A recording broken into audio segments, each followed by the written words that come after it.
nesses livros das escrivaninhas. Peguem os cadernos, as canetas, vamos anotar. Esse é um vídeo breve que a gente vai fazer com algumas dúvidas que eu recebi em relação à parte da matéria, né? Então, eu estou com uma lista aqui, foi me enviado e vamos lá, vamos começar então.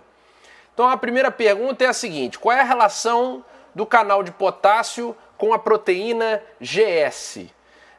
Entendam, isso é da fisiologia. Quando a gente estuda receptores de membrana, vias de sinalização, a gente chega a revisar isso na farmacologia, na terceira aula, que é a aula de farmacodinâmica. Então, as proteínas Gs, elas podem ter vinculações com canais iônicos, tá certo? Porque tem canais iônicos que são dependentes de ativação por proteína G. Por exemplo, canais de potássio. Então, proteínas Gs podem abrir ou fechar, quer dizer, ativar ou inativar canais iônicos, que são canais iônicos dependentes de ativação por proteína G. Tá? Então a resposta a essa pergunta é relacionada a isso. Eu indico a leitura desse capítulo de receptores de membrana, da fisiologia, tá bom? Mas é em relação a isso. Então, proteína GS é uma proteína G estimulatória, possui a subunidade alfa-S. Essa subunidade alfa, uma vez estimulada, ela pode interagir através do citoplasma, no interior do citoplasma, com um canal iônico e ativar esse canal iônico, abrindo esse canal iônico, por exemplo, que a pergunta me foi feita aqui com relação ao canal de potássio. Então você pode abrir canal de potássio, tá bom? Outra pergunta é: a MAO e a CONT servem para degradar degradação enzimática de todas as catecolaminas? Sim. A monamina oxidase e a catecol-ortometiltransferase são as duas principais, são as duas enzimas que vão ser fundamentais para a degradação das catecolaminas, da noradrenalina, da dopamina e da adrenalina, então, que são conhecidos por catecolaminas porque elas possuem o anel catecol. Então a estrutura química do anel catecol, que é aquele anel benzênico com as duas hidroxilas, tá bom?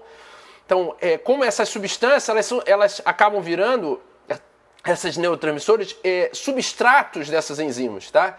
A MAO é subdividida em MAO A e MAO B. A CONT, ela não tem essa subdivisão, mas ela faz parte de um grupo enzimático que são as metiltransferases, tá certo? Então sim, elas vão servir para degradar enzimaticamente as catecolaminas. Vamos a outra pergunta. Os efeitos dos receptores acoplados à proteína GS são contrários aos da GI? O que define a localização relacionada aos receptores beta-1 adrenérgicos e alfa-2 adrenérgicos? Vamos lá. Vocês não podem decorar que a proteína GS ela sempre vai ser uma via, por exemplo, estimulatória de facilitação de abertura de canais de cálcio, por exemplo. Vou dar um exemplo aqui, tá bom? Por quê? Porque as vias de sinalização às vezes mudam.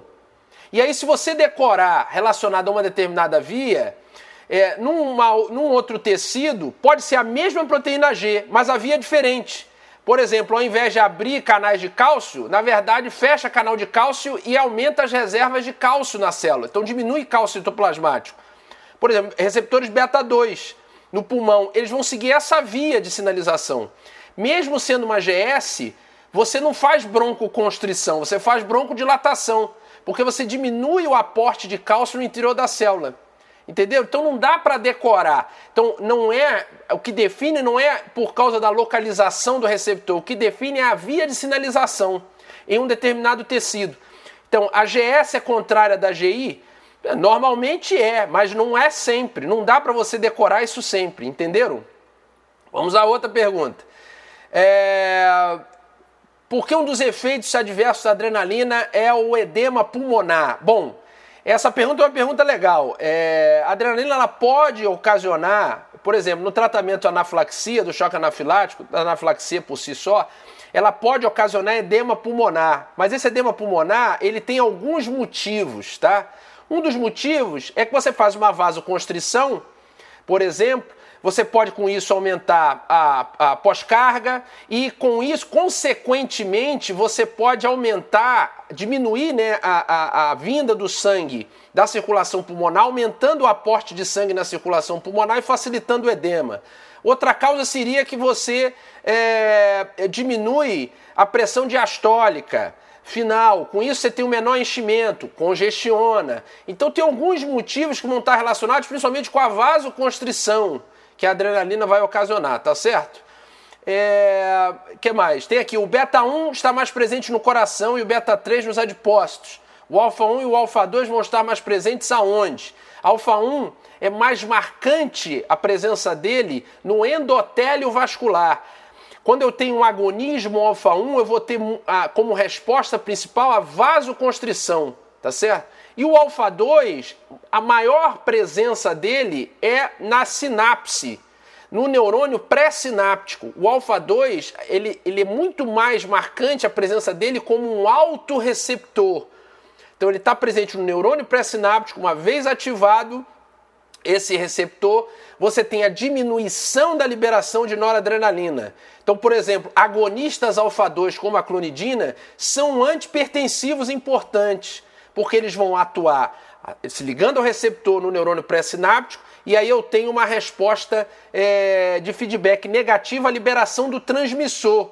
Com isso eu tenho diminuição de noradrenalina, consequentemente eu tenho uma redução da atividade simpática, o que vai resultar em efeitos que vão auxiliar no tratamento da hipertensão arterial. Valeu? Fechou? Outras dúvidas que quiserem mandar, mandem aqui na parte das perguntas. Antes de fechar, vocês já sabem, dá uma clicada para curtir o vídeo, o sininho, inscreve-se no canal, a gente vai estar atualizando sempre. Agora no segundo semestre vão ter novidades com relação ao canal. Espero que vocês estejam gostando dos novos vídeos.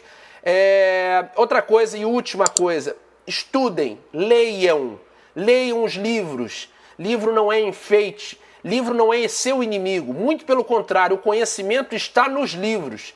Então busca os livros, não adianta pegar foto de slide, não adianta pegar slide e anotações esporádicas da aula e tentar entender. Não vai funcionar assim. Slide é só um guia para o professor. Para você entender o slide, você já tem que ter uma base razoável do assunto, tá? Então só o slide não resolve. Peguem os livros, estudem, leiam, sempre leiam.